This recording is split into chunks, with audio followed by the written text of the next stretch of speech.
कि संधि का ले प्रस्ताव स्वयं केशव दुर्योधन द्वार गए।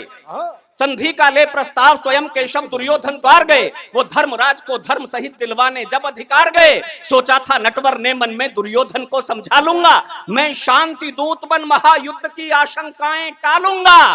पर अट्टहास कर दुर्योधन संधि की डोरी काट गया, वो अहंकार में चूर राज्य के लौटाने से लाट गया। कश्मीर के परिदृश्य को आप समानांतर देखते चलें तो कविता वहीं जुड़ी दिखाई देगी। वो अहंकार में चूर राज्य के लौटाने से नाट गया।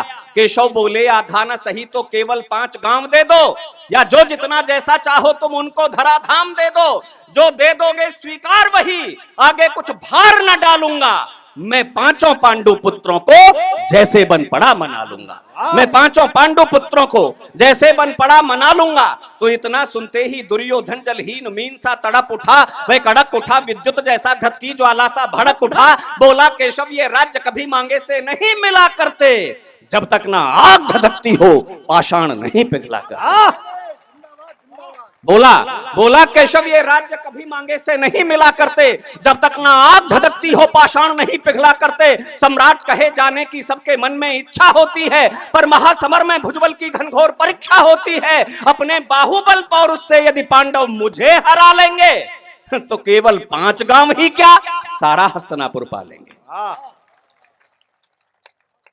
अपने बाहुबल पौरुष से यदि पांडव मुझे हरा लेंगे तो केवल 5 गांव ही क्या सारा हस्तिनापुर पा लेंगे। अगली 2 पंक्तियां संभालना कि शासक बनने की तो केवल रण में जय विजय कसौटी है।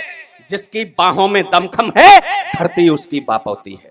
जिसकी बाहों में दमखम है धरती उसकी बापौती है। हस्तिनापुर अक्षुण्ण और अविभाज्य नहीं दे सकता हूं, बिन युद्ध सुई की नौक बराबर राज्य नहीं दे सकता हूं। और जुड़ना दोस्तों, तो मधुसूदन बोले दुर्योधन रण की बातें बेमानी हैं, कोई भी जीते या हारे दोनों पक्षों की हानि है। तुम धर्मराज को राज्य न दो तब भी उनको समझा लूंगा, मुझे सूचित हो कि मैं बाबाई में खड़ा हूं। तुम धर्मराज को राज्य न दो तब भी उनको समझा लूंगा, उनके अंतर में धधक रही नफरत की आग बुझा लूंगा। मैं पार्थ भीम गांडीव गदा को क्रुद्ध नहीं होने दूंगा। तुम शर्त युद्ध की मत रखो, मैं युद्ध नहीं होने दूंगा। बढ़िया बात है, क्या बढ़िया बात। तुम ये मत कहो दुर्योधन बिना युद्ध के राज्य नहीं दूंगा। तुम राज्य मत दो, ये मेरा दावा है। मैं पांडवों को मना लूंगा, वो बिना युद्ध के मान जाएंगे, बिना राज्य के मान जाएंगे, लेकिन युद्ध की चुनौती मत दो। मैं पार्थ, अगली 2 पंक्तियां संभालना, मैं पार्थ भीम गांडीव गदा को क्रुद्ध नहीं होने दूंगा। तुम शर्त युद्ध की मत रखो, मैं युद्ध नहीं होने दूंगा। वो लोग मनुष्यता के हित में कोई भी विष पी सकते हैं, लेकिन कायरता का लेकर अभिशाप नहीं जी सकते। वो लोग मनुष्यता के हित में कोई भी विष पी सकते हैं, लेकिन कायरता का लेकर अभिशाप नहीं जी सकते हैं। इसलिए युद्ध की शर्त अड़ा नादानी करना ठीक नहीं, यूं आत्म प्रवंचक होकर के मनमानी करना ठीक नहीं। आने वाले 100 जन्मों तक नुकसान नहीं भर सकते हो, तुम इस रण की भीषणता का अनुमान नहीं कर सकते हो। तो मिश्रण की भीषणता का अनुमान नहीं कर सकते हो। इस महासमर की ज्वाला में सब जलकर छार छार होगा, भूतल लाशों से पटा हुआ अंबर में चीत्कार होगा, जीवित जन अंग भंग होंगे, मरने की लाचारी होगी। इस सर्वनाश की दुर्योधन तुम पर जिम्मेदारी होगी। इस सर्वनाश की दुर्योधन तुम पर जिम्मेदारी होगी। फिर अभी समय है, तुम रण का कोलाहल बढ़ने से रोको, ये महाप्रलय के भीषणतम फिर मेघ घुमड़ने से रोको। केशव के सत्य वचन सुनकर दुर्योधन आपा खो बैठा, जो शेष बची थी अंतर की लज्जा मर्यादा धो बैठा। बोला गोकुल की गलियों में नंगे पांवों फिरने वाले, ओ नंद यशोदा के कपड़ों और टुकड़ों पर पलने वाले, तू कहां रहा हम कहां रहे, तेरा अपना कुछ मेल नहीं। ये शासन सत्ता राजकाज अनपढ़ ग्वालों का खेल नहीं। और दोस्तों तालियां अगली पंक्ति पर मिलें। इस सब अशिष्टता के बाद बड़े लोगों की का बड़प्पन, महान लोगों की महानता कि सब कुछ सुनकर भी मनमोहन मन ही, मुझे सूचित हो जाए कविता के लोग कहां बैठे हैं। सब कुछ सुनकर भी मनमोहन मन ही मन में मुस्काते थे, उनकी आंखों में अनहोनी घटना के दृश्य समाते थे। यूं तो उस जगह उपस्थित थे धृतराष्ट्र, भीष्म, कृप, द्रोण सभी, लेकिन थी बात अचंभे की, सब कुछ सुनकर थे मौन सभी।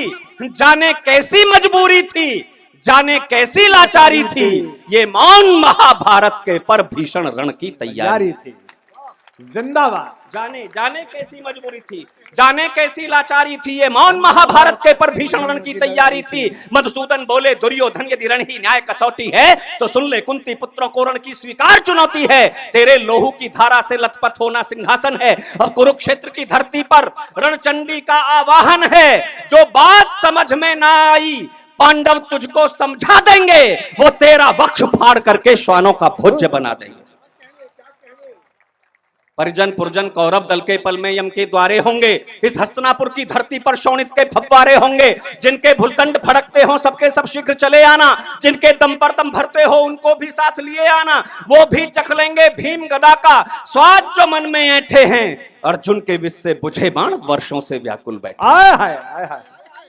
तो इतना सुनते, अंतिम पंक्तियां निवेदित करता हूं, इतना सुनते कौरव सारे टिड्डी दल जैसे छूट पड़े। बर्छी भाले लेकर कृपाण वे मधुसूदन पर टूट पड़े।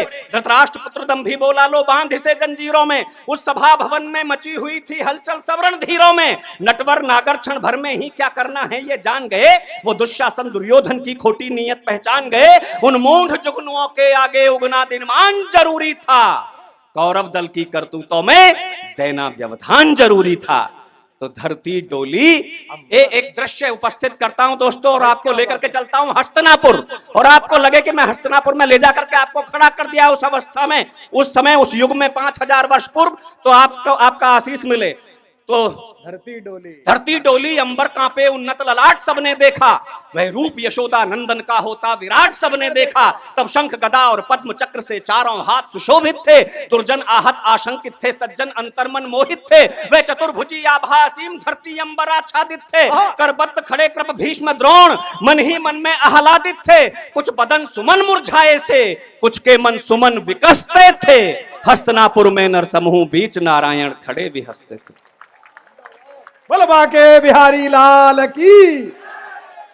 तो नभ से पुष्पों की वर्षा कर सुरजन अभिनंदन करते थे। भूपर नारी भगवान के चरणों का वंदन करते थे। धरती का आंचल सुरभित था पूजन अर्चन मनुहारों से। थी दसों दिशाएं गूंज उठी केशव के जय जयकारों से। नारायण बोले भीष्म सुनो, हर शब्द मेरा न्यायोचित था। जो काम किया दुर्योधन ने ये काम नहीं वीरोचित था। इसलिए उपस्थित विज्ञ जनों मैं तुमसे कहकर जाता हूं, जो समझ न पाया दुर्योधन वो सार तुम्हें समझाता हूं। अनुचित अनुचित अनुचित करनी पर मौन रहे, सबके सब दागी होते हैं। करते अन्याय समर्थन जो अपयश के भागी होते हैं। बहुत बहुत धन्यवाद।